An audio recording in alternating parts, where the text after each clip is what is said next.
हाँ कि भाई मुझे पैसा मिला, रिटायर्ड होके आया हूँ, तो मैं कुछ शायद 21 रुपये सवा रुपये का मैं प्रसाद चढ़ाऊंगा और वो जो गुरुद्वारे में बटता है वो बटना है।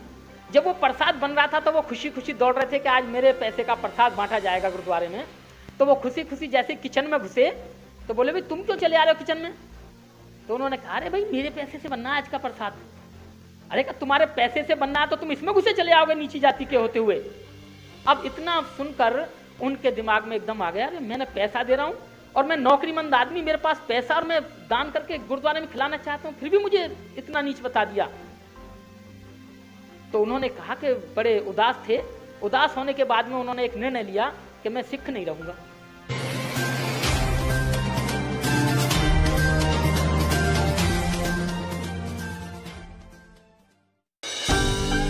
धम्मपथ ट्रस्ट के संस्थापक श्रद्धेय वकील साहब जय भीम प्रकाश जी और उनकी पूरी टीम का हार्दिक अभिनंदन करता हूं कि वो एक ऐसा काम कर रहे हैं जिसका आदेश बाबा साहब ने दिया था। बाबा साहब अपनी पुस्तक में लिख रहे हैं कि एक अच्छा बौद्ध होना काफी नहीं है, एक अच्छा बौद्ध होने के साथ साथ उस धम्म का प्रचार प्रसार करना सबसे बड़ी बात है। और यही एक अच्छे व्यक्ति का परिचय है। एक अच्छा व्यक्ति बौद्ध बन जाए और घर में बैठा रहे तो वो किसी काम का नहीं है, वो अपना भी भला नहीं कर पाता है, बल्कि एक व्यक्ति अच्छा बौद्ध बनने के बाद में धम्म का प्रचार प्रसार करे, वो एक अच्छा धम्मिक व्यक्ति है, ऐसा बाबा साहब लिखते हैं। अभी देखिए हमारे कितने लोगों की बौद्ध रीति रिवाज से शादी हुई होगी। अब आप देखिए उसमें सांस्कृतिक परिवर्तन है क्या? सांस्कृतिक परिवर्तन ये है कि वो जितनी भी शादियां हुई हैं सिर्फ उसमें एक आकर्षण के रूप में 3 भिक्खु, 4 भिक्खु, 1 भिक्खु बुला लिया होगा और बाबा साहब की प्रतिमा लगा दी होगी और उनके सामने 5-5 प्रतिज्ञा करा दी होंगी, 63 पंचशील कर दिया होगा, देखो बौद्ध रीति से शादी हो गई। क्या उस शादी की डेट बाबा साहब के अनुसार थी? वो भी दूसरी संस्कृति के अनुसार थी। क्या जब शादी में बारात चल रही थी क्या वो तुम्हारी संस्कृति के अनुसार थी? वो भी दूसरी संस्कृति के अनुसार थी कि कैसे कब पहनना है, कितने टाइम जाना है। क्या उस शादी का जो समय था वो भी धम्म की संस्कृति के अनुसार था? वो भी नहीं था, और था भी तो डेट कोई और थी, समय कुछ और था और तुमने करते करते 30 दूसरा दिन कर दिया होगा। क्या यही सांस्कृतिक परिवर्तन है? क्या इसी के लिए बाबा साहब सोच रहे थे कि भाई सांस्कृतिक परिवर्तन होना चाहिए? क्या इसी के लिए धम्मपथ ट्रस्ट कह रहा है कि सांस्कृतिक परिवर्तन होना चाहिए? बस एक चीज से आप कैसे सांस्कृतिक परिवर्तन कह सकते हैं उसको? जब शादी में 20 चीज होती है, 50 चीज होती हैं, वो तो दूसरी संस्कृति से हैं, और सिंबॉलिक के तौर पर आपने एक चीज को एक जगह रख दिया और कह दिया सांस्कृतिक परिवर्तन कर दिया, हमने तो शादी बौद्ध धर्म से की थी। ये सिर्फ औरों को दिखाने के लिए, औरों को उल्लू बनाने का उद्देश्य है। बाकी आप कितने चतुर हैं ये मैं नहीं, आप खुद सोचें कि हमने कितनी चतुराई से इस काम को किया और नाम दे दिया सांस्कृतिक परिवर्तन। ये सांस्कृतिक परिवर्तन नहीं था।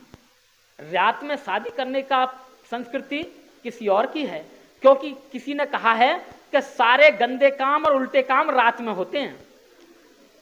सारे गंदे काम और उल्टे काम रात में होते हैं। तो फिर शादी अच्छी चीज थी तो आपने रात में क्यों करी? दिन में करनी चाहिए थी।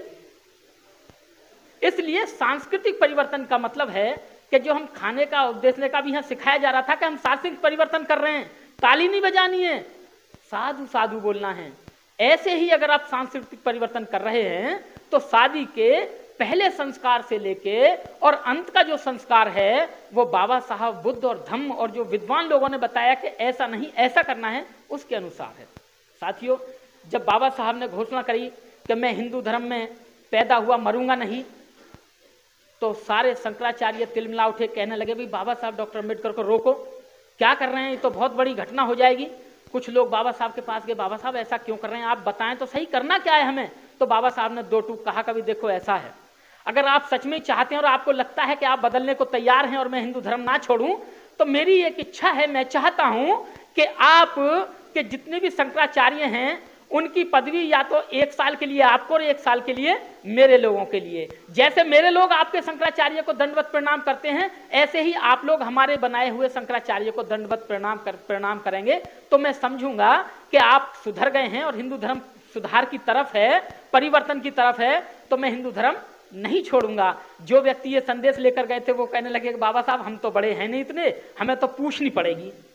तो बाबा साहब बोले जब पूछनी पड़ेगी तो पहले उनसे पूछ के आते।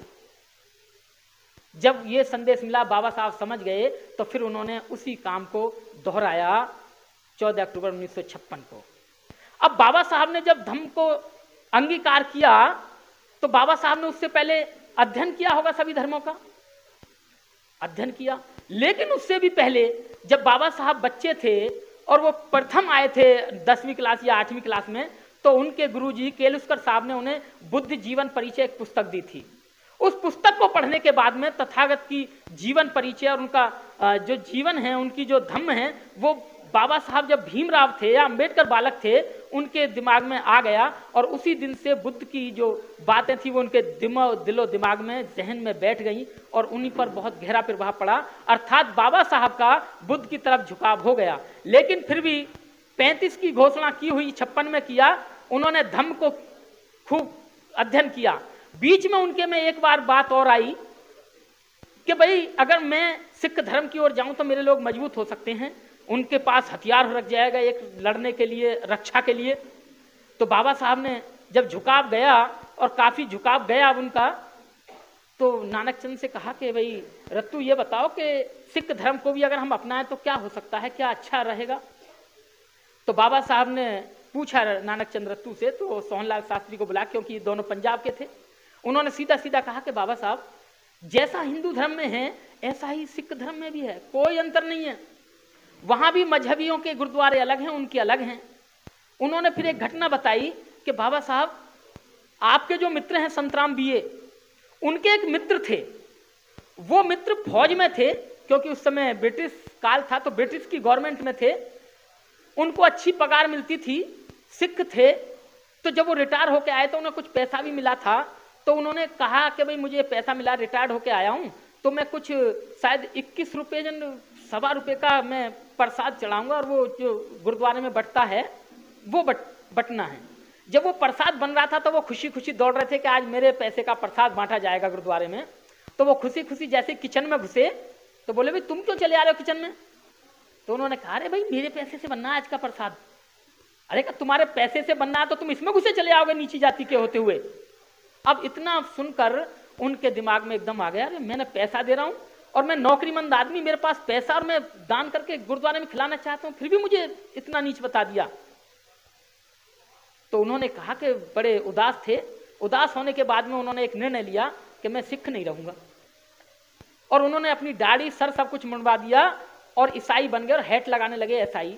तो संतराम बीए जी की कहीं अचानक से सामना सामना हुआ तो वो पहचानने लगे, यार आदमी तो देखा हुआ है लेकिन है कौन, क्योंकि एक सरदार की दाढ़ी कट जाए तो आदमी और पहचानने वाला हो तो देखता है यार देखा हुआ तो है लेकिन कहीं ना कुछ गड़बड़ है।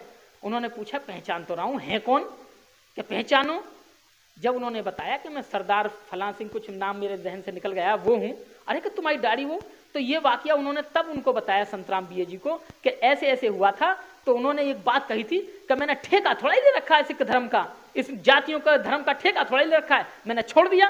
क्रिश्चियन धर्म में कोई जाति नहीं है, शायद हो ना हो वो नहीं है, लेकिन उन्होंने ये कहा अब मैं ईसाई बन गया हूं।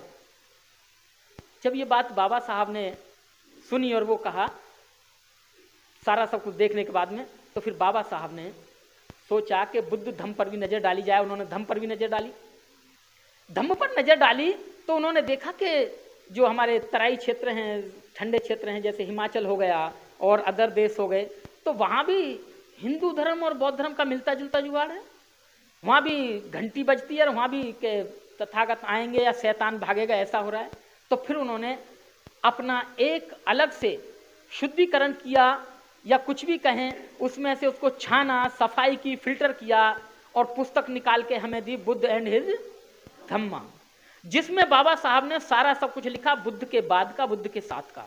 कुछ लोगों को बहुत सारी उसमें भी परेशानी हो जाती है क्योंकि ट्रांसलेशन के समय भी उसमें बहुत सारी भ्रांतियां ऐसी रखी गई जिनका बाबा साहब की सोच से कोसों दूर तक नाता नहीं है। वो किस कारण रखी गई इस पर चर्चा की विषय नहीं है, लेकिन विषय इस बात का है कि बाबा साहब कैसा धम्म चाहते थे, वो कैसा परिवर्तन चाहते थे। बाबा साहब ऐसा ही परिवर्तन चाहते थे जो शुद्ध हो। जैसे आप पानी पीते हैं फिल्टर करके, जैसे आप पानी को बिना फिल्टर के पिए तो आपको पीलिया हो जाता है, जॉन्टिक्स हो जाता है, लीवर खराब हो जाता है। ऐसे ही धम्म से आपका सब कुछ मानसिक जो विकार हैं वो खराब हो सकते थे, इसलिए उन्होंने फिल्टर किया और आपको सारा सब कुछ शुद्ध करके दिया कि कैसे करना है, कब करना है, क्या करना है। बुद्ध एंड हिज धम्मा में सब कुछ दिया है, सांस्कृतिक परिवर्तन कैसे होगा और कैसे करना है। धम्मपथ इसका प्रचार प्रसार भले अच्छे ढंग से कर रहा है और आगे करते रहें। इन बातों के लिए मैं उन सभी का हार्दिक अभिनंदन करता हूं, धन्यवाद करता हूं। दो गीतों के साथ कि धम्म की एक जो बुद्ध एंड हिज धम्मा पुस्तक है उसमें सबसे बड़ी बात लिखी गई है, मोबाइल दे देना मुझे, बात बताई गई है कि धम्म क्या है, सद्धम्म क्या है और अधम्म क्या है। सारा ग्रंथ इसी पर है कि अच्छा क्या है, बुरा क्या है। अब सद्धम्म को बाबा साहब बार बार बता रहे हैं कि सद्धम्म ये है, अधम्म ये है, तो उसी बात को लेकर मैं आपको बता रहा हूं और उसी की सेवा है। और उसकी सेवा करने से मैंने इस नतीजे पर पहुंचा हूं। मैंने एक चीज ये देखी है कि जो उनके धम्म की सेवा करता है, जो उनके धम्म का प्रचार प्रसार करता है, चाहे मैं हूं चाहे और कोई है। उदाहरण के लिए मैं आपको बताऊं, नीलम जी ये भी दिल्ली रहती हैं, मैं भी दिल्ली रहता हूं। अब मैं भी जाऊं या ये भी किसी भी देश के कोने में जाएं तो लोग जानते हैं, ये कहते हैं आपका ही घर है, आपको मेरे घर रुकना है, मेरे घर खाना है। यानी कि इस भारत में जितने भी घर हैं धम्म के चाहने वाले, वो ये कहते हैं कि आपका ही घर है, आइए, स्वागत है। कभी कभी झगड़ा हो जाता, नहीं आज शाम का खाना मेरे घर, अरे मैंने तो बनवा दिया। तो मैं ये जानता हूं कि जो धम्म की सेवा करता है वो सभी का प्रिय होता है, और प्रिय होता है तो सभी चाहते हैं कि इनके कदम मेरे घर में पड़े, मुझे अच्छा लगेगा, और पूरी दुनिया के घर उनके अपने घर बन जाते हैं। इसलिए धम्म की सेवा करना ही बुद्ध की सेवा करना है और बाबा साहब की सेवा करना है।